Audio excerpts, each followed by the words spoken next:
showing any ill effects right there, but he was grimacing during the timeout. And you really have to start thinking a little big picture. You see him messing around with his leg there on the left side, and is it so important that you play T.O. the rest of the game? At what point do you start thinking about when do you get Tony Romo out of this game? Because they have so many bigger things on the line this season, and Carolina's offense hasn't done a lot.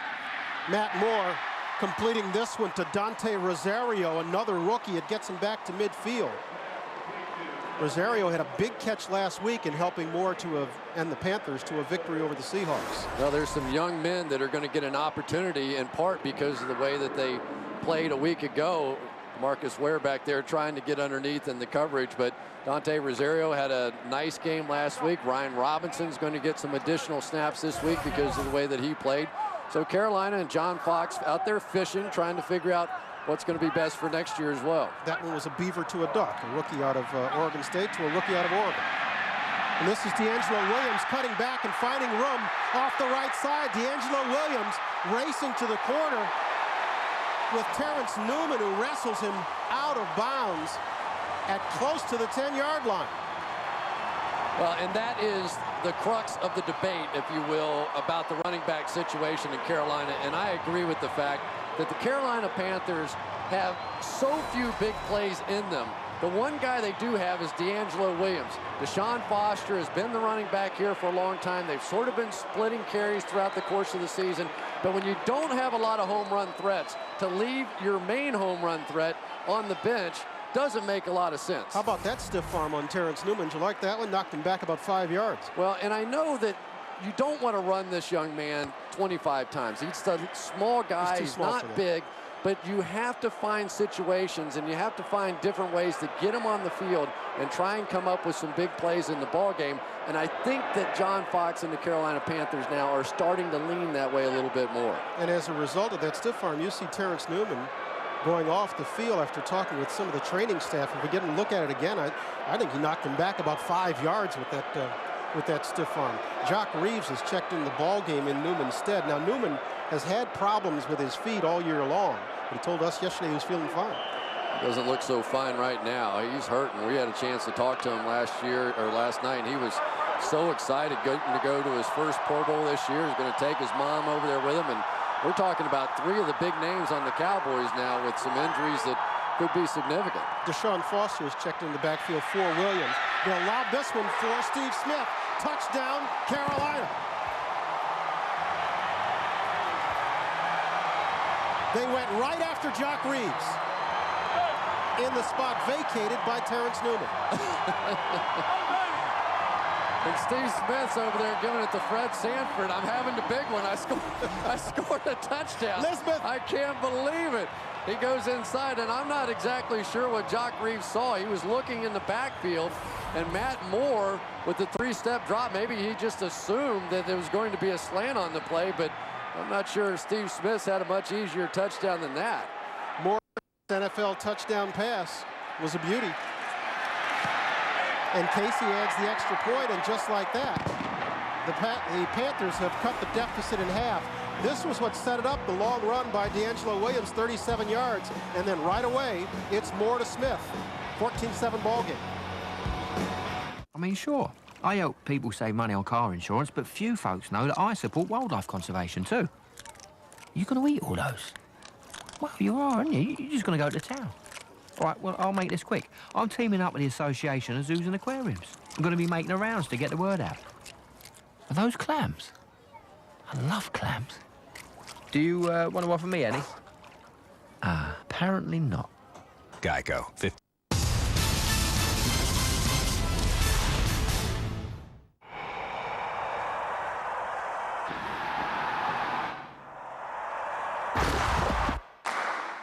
I was an offensive lineman for 4 years.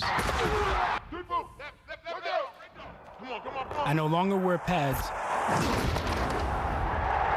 but I still carry on. I think that he did get it in. I don't see any of the white buried underneath the foot. But the Panthers did the right thing, hustled the extra point team on and got it off, and now who cares? And just like that, a Carolina offense that had been stumbling all year goes 63 yards in just 3 plays for their first score of the night. Kickoff here, and this is Miles Austin getting back to about the 33. Don't forget, NFL Network has all the NFL highlights on NFL Game Day. That's Sunday nights at 11:30 Eastern. It's on NFL Network, where you get your football 24/7. First touchdown pass of the career for young Matt Moore, and they wasted no time at all in going after Jock Reeves. And this is the same way the game went a week ago for Matt Moore. He came out and 3 and out and didn't look so good the second drive, and then the third drive he kind of put something together. And clearly he is providing this football team that has been so offensively inept for so long this season. They get a little excited when he's out there now. And Terrell Owens is not in the ballgame. Romo will throw the far side, completing to Sam Hurd. He slips the tackle and works his way into Carolina territory. The Cowboys came back on the field, but T.O. did not. So we'll try to see if there's anything to that left leg problem. Well, one of the things that's been good that has happened to the Dallas Cowboys this season is they've had to force feed a little bit some guys like Miles Austin and Sam Hurd, who probably have played a little bit more than anticipated because of the injury to Terry Glenn and some other things that have happened this season. And so now when they have to come in and they have to play a little bit, they're ready. Pickup of 24. Calling Julius Jones' number this time. And Jones goes down in the arms of the very busy Mr. John Beeson. Here's a look at that play involving T.O. once again, where he came up, and really it didn't look that bad originally, but watch his left leg get caught underneath him as he gets tackled here. You know, and I hate to say it, but you flash back a little bit, and clearly he was in pain right there, but that's the same sort of motion that we saw from the horse collar tackle. Yeah. That leg getting pinned underneath, and I'm not by any stretch saying that that's what happened, but that was the same sort of motion. And right now, T.O. is heading for the locker room. We've got 4:32 to play in our first half. Completion to Patrick Creighton, but a good stop there by Richard Marshall. Yeah, it's a little easier to tackle Patrick Creighton on the outside than it is to tackle T.O. If you remember, that's Richard Marshall's the one that gave up the touchdown earlier, and this is just a horrible sign as you see T.O. walking into the x-ray room. Yeah, they're getting the machine ready. T.O. says close the door. Yeah. What do they do? Third down, call it 3rd and 4 for Romo in this Dallas offense. And now we'll get a timeout. This will be Carolina's timeout, their second of the half. 30-second timeout. Well, that was interesting because it looked like Dallas was the one that was unsettled on the play, and Carolina had to take a second timeout for alignment reasons. John Fox had a chance to talk with him a little bit. He said, you know what, this is like playing the old Cowboys. You know, when they had Troy and Emmett and Jay Novacek and Michael Irvin and Pro Bowlers at every position, and now you come right back and this football team with Marion Barber out there and T.O. and Jason Witten, and it's been fun for them. Were you as surprised as I was when owner Jerry Richardson was asked about John Fox, and he very unequivocally and very suddenly said he's fine? Yeah, he's not in trouble. I was a little sheepish asking the question. He said he's not going anywhere. Marty Herney's not going anywhere. And because there's been discussion that John Fox, after 6 years here in Carolina, maybe would be moving on. But Jerry Richardson said not a chance. Well, if you want to give Bill Parcells some happy news, cut him loose at this point. So following the timeout, Romo's still looking at 3rd and 4. He's got no T.O. Throws left side, completes. Patrick Creighton, first down, Dallas inside the 30. Rookie C.J. Wilson coming up to make the stop. Well, there's Jerry Richardson. Well, he's a football guy. He understands what's been going on. 4 different quarterbacks so far this season, and you just don't have the possibility. A new offense they brought in here. They're trying to make it a more quarterback-friendly offense along the lines of what Peyton Manning or Tom Brady has. And they just never got a chance to implement it because they haven't been able to keep a quarterback on the field. First down Cowboys. Jones is the lone back. Romo gets flushed right, pumps once, throws, almost picked on the far side. That was Chris Gamble who was coming up, and he had a beat on it. Well, what happened was he was down the field working against Patrick Creighton, and then he basically came off of his guy as Creighton was coming across the field. That was Sam Hurd's guy. Gamble was covering Hurd, but they ran out of real estate, so Hurd tried to come back and brought Gamble right back into the play and almost had the pick. And you could see Gamble with the big bandage on his right hand, and that didn't help him come up with it. Yeah, that's a no-chancer there, Ron. 2nd and 10. They'll give it to Jones, and he's stopped in the backfield. Charles Johnson, the rookie out of Georgia who's playing for Julius Pepper. Great play by Johnson. Yeah, so far Johnson's been the one that's provided a little energy. This is a slow developing play out of the backfield, and Johnson just turned the corner on him and came around the right side over there and caught it. Anytime you go those slow developing plays, and that time it was Jason Witten who got fooled. He snuck by on the inside and took care of business there. Julius Pepper's like that one. 3rd down. Now the crowd's into it.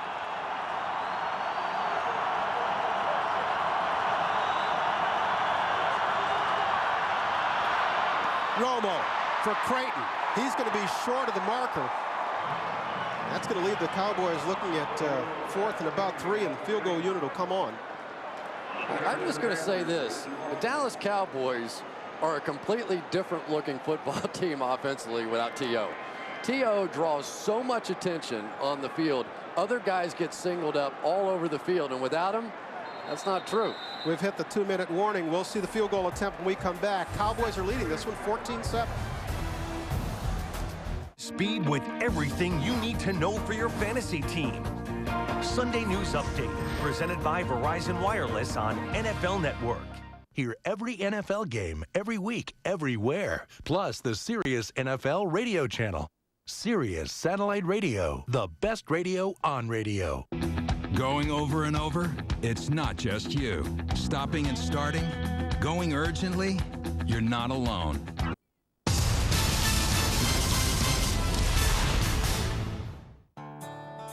Just because you're thousands of miles from the nearest big league stadium doesn't mean you can't be a big league fan.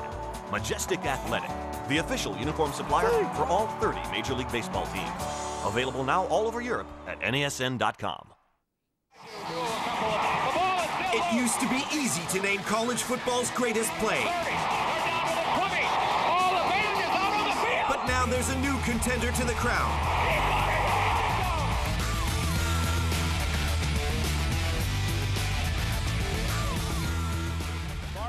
Throws it over the middle, complete to Thompson. Thompson looking for a block. He laterals it to Curry, and Curry laterals it again, and it's caught again. And Tomlin now on the lateral, and now the lateral to Thompson, and he laterals it back to Maddox on the other side. Maddox looking for a block. He fakes the lateral to Curry. Now he laterals it to Curry. Curry's at the 49-yard line. He's dancing around. He throws it back now to Maddox, who throws it across the field to Barmore. Barmore looking to run. He's looking for a block. He's got a convoy. He's going to throw it to Thompson. Thompson's at the 30-yard line. Thompson now laterals it back to Curry at the 35. They're running out of spaces. Curry fakes. He's going to lateral it to Tomlin. Tomlin's got a chance to go. Tomlin's got a chance to go. He laterals it. Now he's going to go to Maddox. Maddox at the 30-yard line. And He was right, Drew Rosenhausen. Looks like he's done for the night.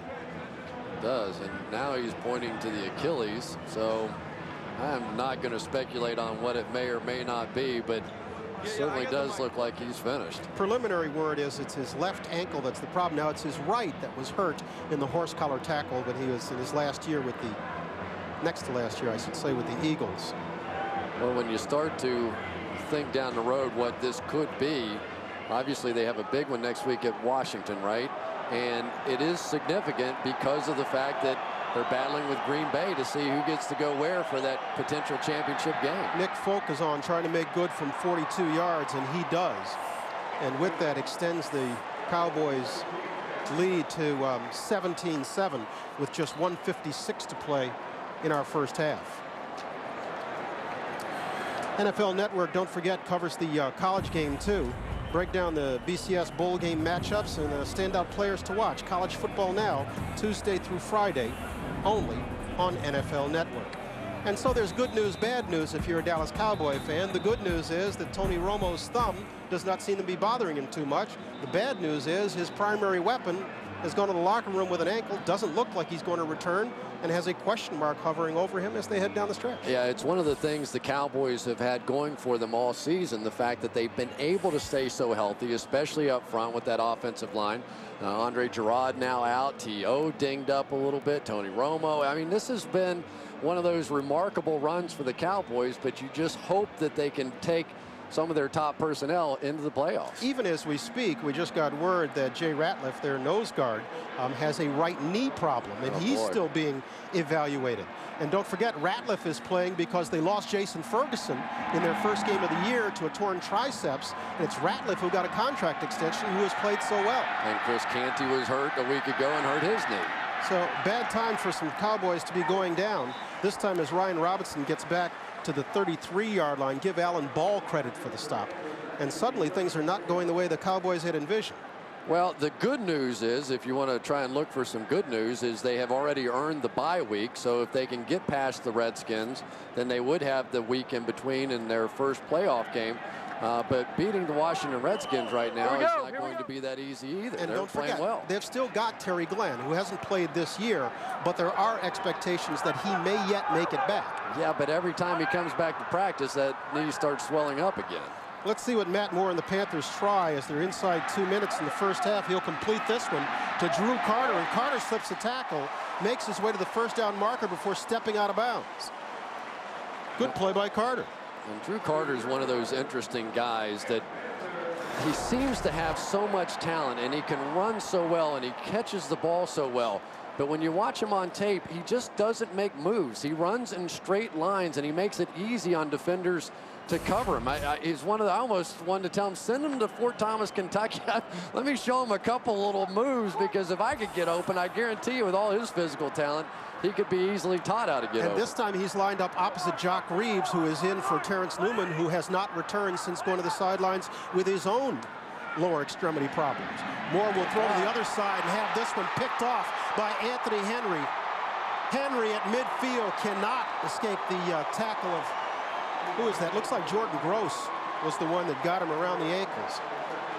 Well, Moore picked off for the first time this evening. The one thing the Cowboys were going to try and do is give a lot of new looks to this young quarterback, Matt Moore. And that time, Anthony Henry is going to slough off. That's just a zone defense all the way. And Matt Moore read it as sort of a man coverage on the outside. Thought he was going to continue down the field with Ryan Robinson.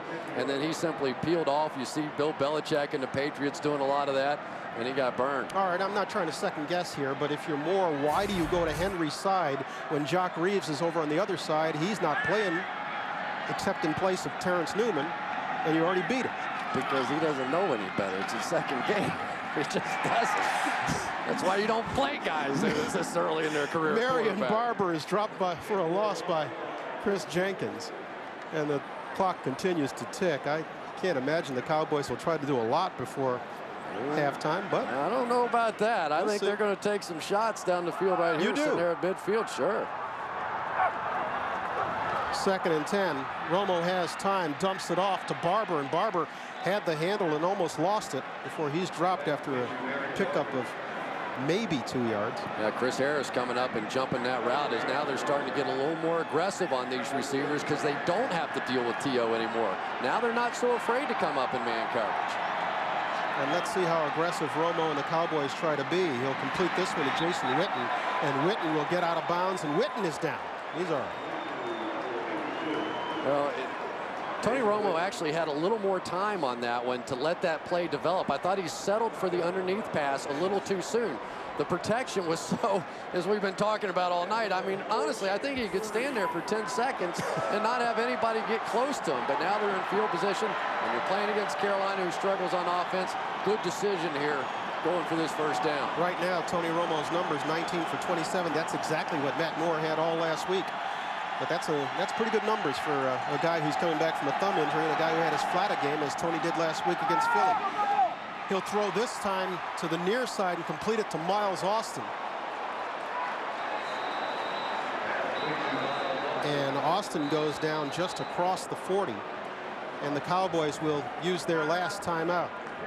Well, that was a nice read that time by Tony Romo. He found the young player on the outside, C.J. Wilson, the rookie, and just threw a quick hitch on the outside. Anytime you get a young player, obviously he doesn't want to take a chance on giving up a big play. But Miles Austin showing a good route there. He drove hard, got his upper body down a little bit, and just forced C.J. Wilson to back off just far enough. But see, that's the difference in a Tony Romo. He's been around the NFL for 4 years, and Jason Garrett's probably in his ear. He said, check out number 27. Look for number 27 on the outside. Found him, pick up the first down. Nick Folk's long of the year is 53. To match that, the Cowboys, it would seem, would only need another yard or two to set him up from that distance. You saw Mike Carey step into the huddle and tell Tony Romo, that's it, you don't have any timeouts remaining.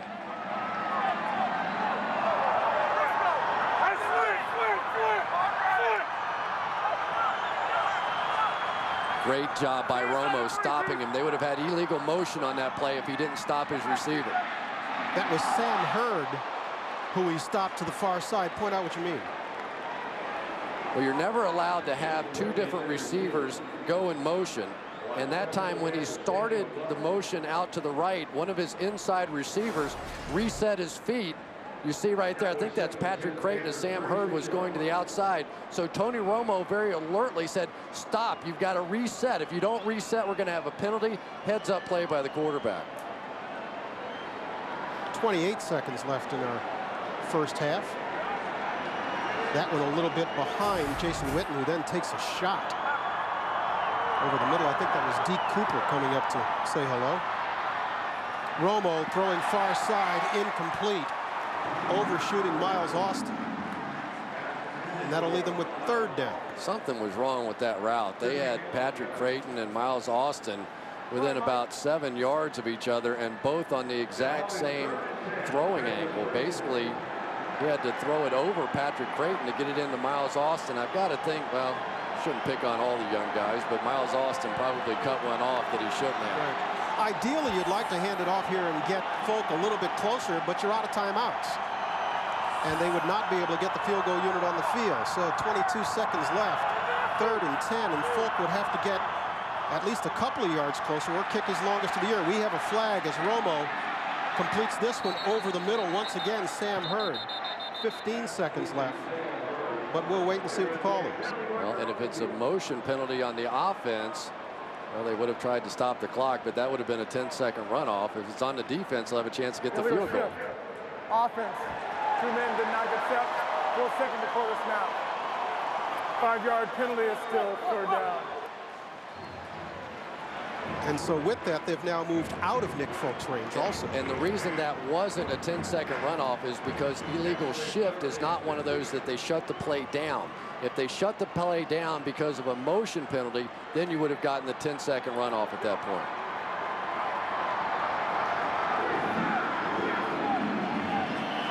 And so now if they are going to get Folk a little bit closer, they'll have to work something to the outside and quickly get it out of bounds. Romo dumps this one at the feet of Marion Barber. Barber's none too happy about it.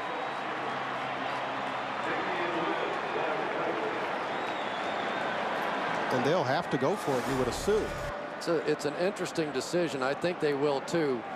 Marion Barber just swinging around, and Tony Romo short-armed that one. And I think that may have been a little bit of product of that thumb. He saw his own offensive lineman right in front of him, and you could see he sort of short-armed that thing a little bit, not wanting to slam that thumb into his offensive lineman like he did a week ago. Hail Mary here? I would doubt it. I still think they're trying to get something on the outside and bring Folk out. Romo sends 4 deep, completes this one to Witten, but no way will they get the field goal unit on the field. Our half is going to end with that completion. Cowboys out of timeouts, and just like that, Romo will go to the half. Pretty good half for Romo, though. A lot of questions when he came in. Unofficially, he leaves 21 of 32, 188 yards and 1 touchdown.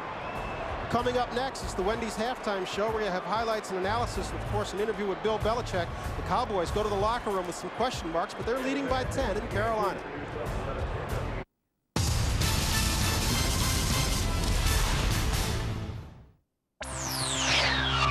NASN Trivia Timeout. Since 1963, only one punter has averaged 48 yards per punt for the entire season. Who was it? Stay tuned. The answer is coming up. Cubs and Yankee fans are like oil and water. Cubs and White Sox fans at the same dinner table? Bad idea. Despite their differences, fans do have one thing in common. Their heroes all wear Majestic Athletic, the official uniform supplier for all 30 Major League Baseball teams. Available now all over Europe at NASN.com.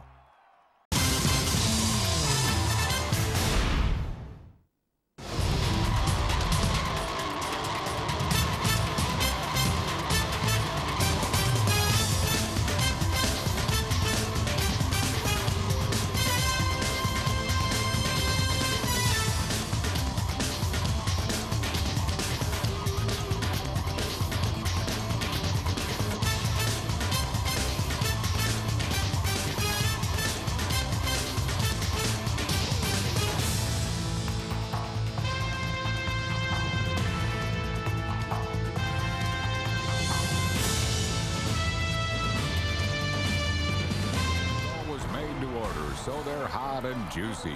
Wendy's, that's right. Welcome to the Wendy's halftime show. Halftime of the Cowboys and Carolina Panthers. Tony Romo, his injured thumb looking no worse. The wear finds Terrell Owens at the end of the first quarter to put him up 7-0. Then this Terrell Owens reception was his last one seemingly for the night.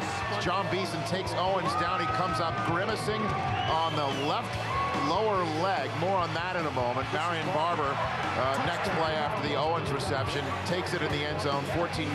Matt Moore got it close as he finds Steve Smith, a nice little toe tap routine in the end zone to make it 14-7. But Terrell Owens, you can see hopping up on the training table for an x-ray. We don't know what the status of that x-ray is just yet, but the status of this game right now is a 10-point lead for the Dallas Cowboys at the half. If the Panthers lose this game, they're eliminated from playoff contention. The Cowboys need to win this to stay on top of the Green Bay Packers, at least in the standings. Adam Schefter, what can you tell us about Terrell Owens? Rich, the Dallas Cowboys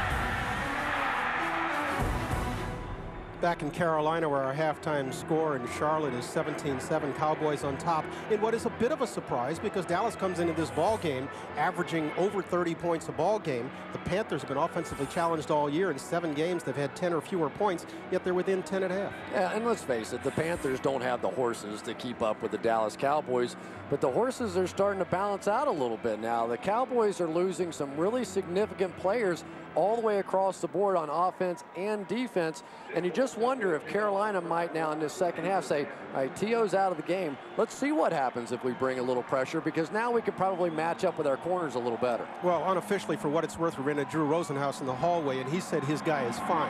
Well, okay, fine.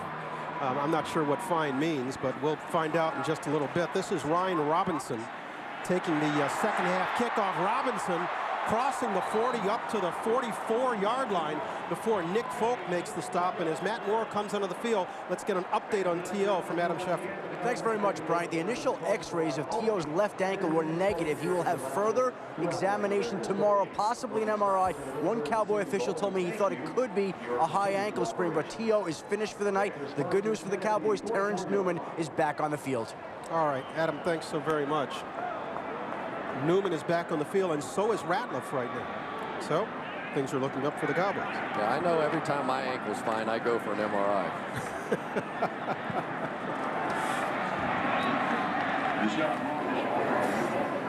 And to get us started in the second half, Deshaun Foster right there. Okay, the numbers are not very good here for Carolina as they come out. I mean, the Cowboys, frankly, on opening drives of the second half, have been the worst in the league this year.